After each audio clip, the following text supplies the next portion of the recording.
Good morning everyone. Welcome back to our online class again. In the last class we have completed about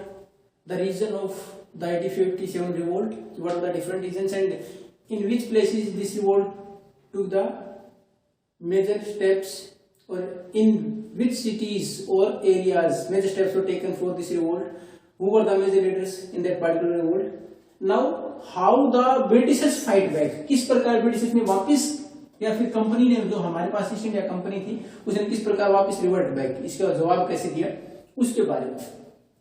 तो company ने क्या किया, it repress the rebel that particular revolt with heavy hand और with all might, जितनी ताकत का इस्तेमाल कर सकते जितनी सेना का इस्तेमाल उसका इस्तेमाल किया गया और इसको किसके द्वारा, अपनी सेना का इस्तेमाल करके इसको दबाने का प्रयास किया, दबाया गया।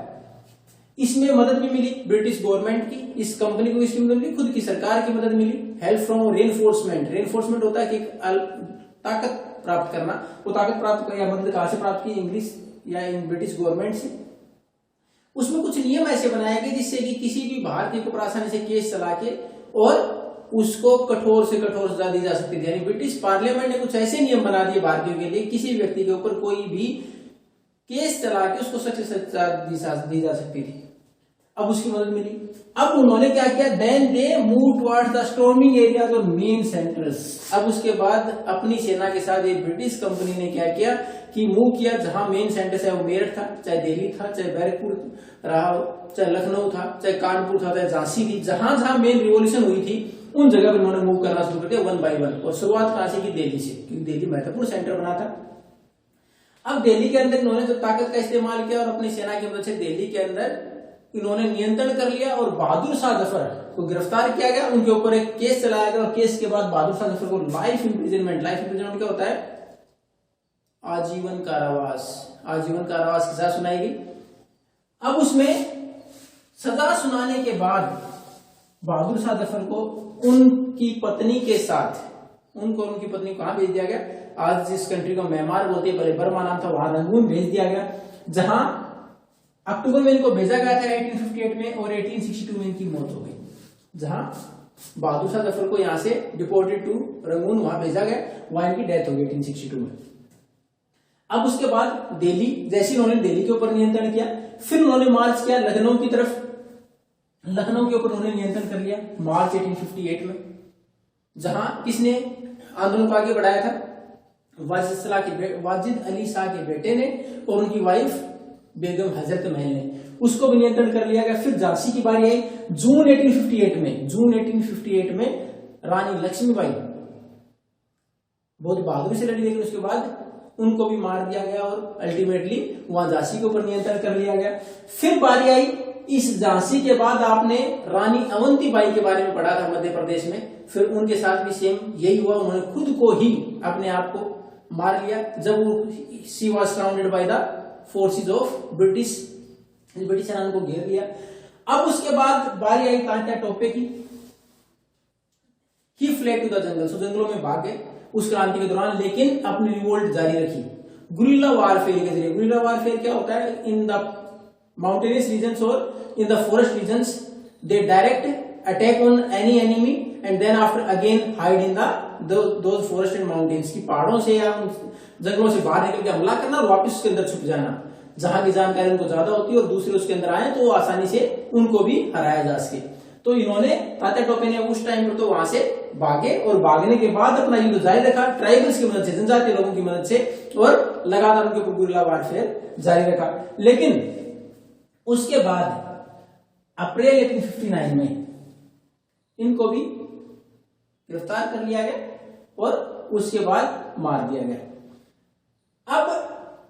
ये सारी चीजें होने के बाद इनको लगा कि ब्रिटिशर्स को we are supposed to do some changes, कि हमें भी इस व्यवस्था के अंदर कुछ बदलाव करना होगा। कितनी बड़ी रिवोल्ट हमारे खिलाफ हुई है, इतना बड़ा आंदोलन हमारे खिलाफ हुआ है जिसकी वजह से पूरी व्यवस्था हमारी खराब हुई है, तो कुछ न कुछ to regain the loyalty of the people, यहाँ के लोगों की वापिस हमारे प्रति वफादारी हो, उसके लिए कुछ कदम उठाए जाएं। तो उन्होंने इस क्रांति के ऊपर पूरी तरह कंट्रोल करने लगभग 2 साल लगे उनको नियंत्रण करने में, यानी एक दिन में सारा काम नहीं हो पाया, लगभग पूरे 2 साल लगे इस रिवॉल्यूशन को खत्म करने में और पूरी तरह से भारत में वापस नियंत्रण प्राप्त करने में। फिर एक एक्ट पास किया गया 1858 में ब्रिटिश पार्लियामेंट के अंदर, ब्रिटेन की संसद के अंदर, जिसके द्वारा power transfer from the British company to the British government directly. उस एक्ट के द्वारा क्या किया गया, British company, East India Company जो भारत में शासन कर रही थी, जो पूरी ताकत का इस्तेमाल किया, सारे पावर किसने ले ली, ब्रिटिश गवर्नमेंट ने ले ली, और कंपनी के लिए यहाँ एक रिप्रेजेंटेटिव छोड़ दिया गया। उस रिप्रेजेंटेटिव को यहाँ आप सेक्रेटरी ऑफ स्टेट, काउंसिल जो कैबिनेट उसका मेंबर होता था, कैबिनेट क्या है, जो हमारे मंत्री परिषद है उसका एक सदस्य, उसको सेक्रेटरी ऑफ स्टेट बना दिया गया, जिसकी जिम्मेवारी होती थी भारत के प्रति या किसी भी जगह पर जिसके लिए बनाया गया है उसके प्रति रिस्पॉन्सिबिलिटी होती है, उसके प्रति जो भी जवाबदेही थी कि वो उसका फॉलोअप लेता रहे कि क्या कुछ घटनाएं हो रही है, क्यों हो रही है, किस प्रकार उनको ठीक किया जा सकता है, क्या कदम उठाए जाने चाहिए, उसके लिए सेक्रेटरी ऑफ स्टेट बना दिया गया। जो हमारा सबसे बड़ा पद गवर्नर जनरल का था उसको क्या बना दिया गया, वायसराय में कन्वर्ट कर दिया गया, उसको वायसराय बोला गया। और वो वायसराय किसके प्रति जिम्मेवार था, इस सेक्रेटरी ऑफ स्टेट को,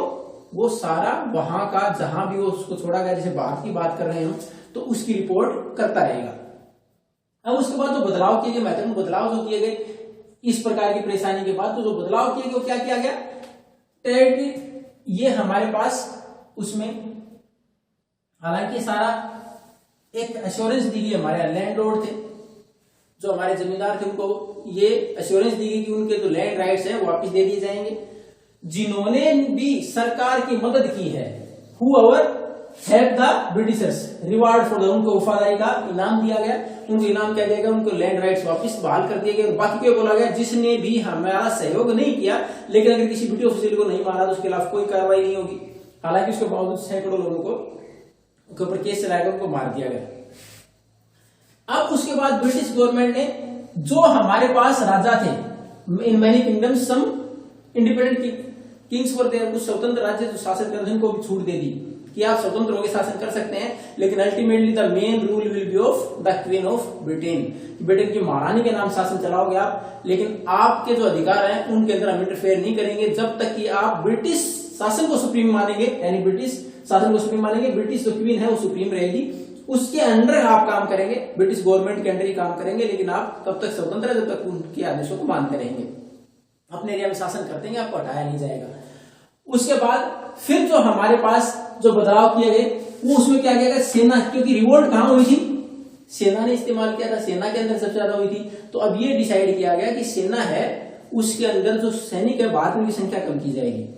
लेकिन रिवोल्ट होती नहीं संख्या, उनकी संख्या कम की जाएगी, ब्रिटिश जो सैनिक उनको ज्यादा शामिल किया जाएगा। एक बदलाव और किया गया कि ब्रिटिश सेना जो होगी हमारे यहाँ, उसके अंदर जो पहले अवध, बिहार, सेंट्रल इंडिया और साउथ इंडिया जहां ज्यादा रिवोल्ट हुई, जहां हमारे खिलाफ विद्रोह ज्यादा हुआ, उन एरिया से सैनिक शामिल नहीं करेंगे। सैनिक कौन से शामिल करेंगे हम, गोरखा, सिख और पठान है, इनको ज्यादा शामिल किया जाएगा सेना के अंदर, और बाकी जो अवध, बिहार, सेंट्रल इंडिया और साउथ इंडिया वहां के सैनिकों को शामिल बहुत कम किया जाएगा, नहीं किया जाएगा। एक और बदलाव, उस टाइम के जो मुस्लिम्स हमारे यहाँ भारत में ज्यादा कन्फिस्केटेड, ज्यादा प्रॉपर्टी उनकी छीन ली गई वापिस, और सबसे ज्यादा संदेह मुस्लिमों के ऊपर जाहिर किया ब्रिटिश गवर्नमेंट ने कि उनकी वजह से क्रांति है ये ज्यादा आगे बढ़ी है। अब उसके बाद उन्होंने एक एश्योरेंस और दी, जो हमारे यहाँ रिलीजियस जो हमारे कस्टम्स के अंदर इंटरफेरेंस था ब्रिटिश गवर्नमेंट का, उन्होंने एश्योरेंस दी हमें कि इससे आगे जो हमारे कल्चरल जो भी एस्पेक्ट है, रिलीजियस जो भी एस्पेक्ट है, उनके अंदर ब्रिटिश गवर्नमेंट इंटरफेयर नहीं करेगी। और ये जो हमारे पास लैंडलॉर्ड जमींदार वर्ग था उनको लैंड राइट्स दे दिए गए, सिक्योरिटी दे दी कि आपके अधिकारों के अंदर हम कोई इंटरफेयर नहीं करेंगे। तो ये था ब्रिटिशर्स ने 2 साल के अंदर 1857 से 1859 के अंदर 2 साल लगे, उनको पूरी तरह नियंत्रण वापस भी कर लिया। जो महत्वपूर्ण लीडर थे उनको मार दिया गया, किसी को सजा सुनाई, जैसे बहादुर शाह जफर को लाइफ इंप्रिजनमेंट दिया गया था।